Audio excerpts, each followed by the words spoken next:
تجيبوا الكنافة وتقطعوها صغير قوي وتحمروها على النار من فوق مع شوية سمنة او زبدة، او ممكن تحطوا لها سمنة او زبدة وتحطوها على اعلى درجة حرارة في الفرن وتقلبوها من الوقت للتاني لحد ما تاخد اللون الذهبي اللي انتوا شايفينه ده. هتنزلوا عليها بزبدة الفستق وتقلبوهم مع بعض كويس جدا، وخلي بالكم زبدة الفستق لازم تكون مغطية الكنافة كلها والحشوة تبقى بالشكل اللي انتوا شايفينه ده. هجيب ورقة الجلاش بتاعتي وهستخدمها زي ما هي، هدهنها كويس قوي بخليط من الزبدة والزيت، وممكن تستخدموا خليط ما بين السمنة والزيت بس الزبدة بتبقى اخف. هستخدم 3 ورقات هحطهم فوق بعض، وما بين كل ورقة والتانية لازم ادهن كويس قوي. بعد كده هجيب الحشوة بتاعتي وهبتدي ان انا احطها على شكل مربع بالشكل اللي انتوا شايفينه ده، وبكل سهولة هقفل الجلاش بتاعي. هجيب الطرف الاولاني كده وهدهنه برده بخليط من الزبدة والزيت، لازم ادهن مع كل قفل، والطرف التاني وبرده هدهن كويس قوي علشان ما يفتحش مني وفي نفس الوقت يطلع مورق وحلو. قفلته كويس جدا بالشكل ده، وبعد كده هجيب طاسه ادهنها برده بخليط من الزبده والزيت،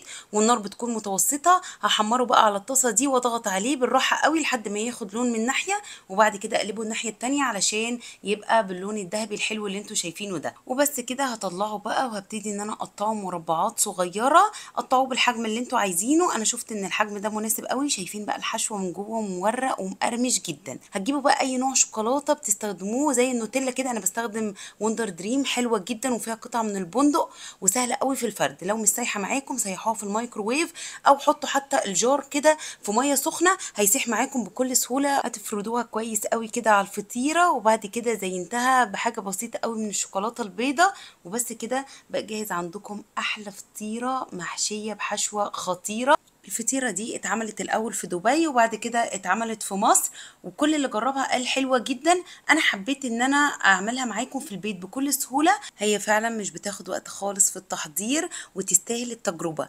الجلاش كان مقرمش والحشوة كمان من جوه كانت مقرمشة، وطبقة الشوكولاتة مدية طعم خطير. الميكس كله مع بعضه كان حلو جدا. هي من شكلها بس كده تحسوا إنها تقيلة قوي في الأكل، بس عايزة أقول لكم كانت خفيفة جدا وتحفة. جربوها، أنا واثقة جدا إنكم هتحبوها.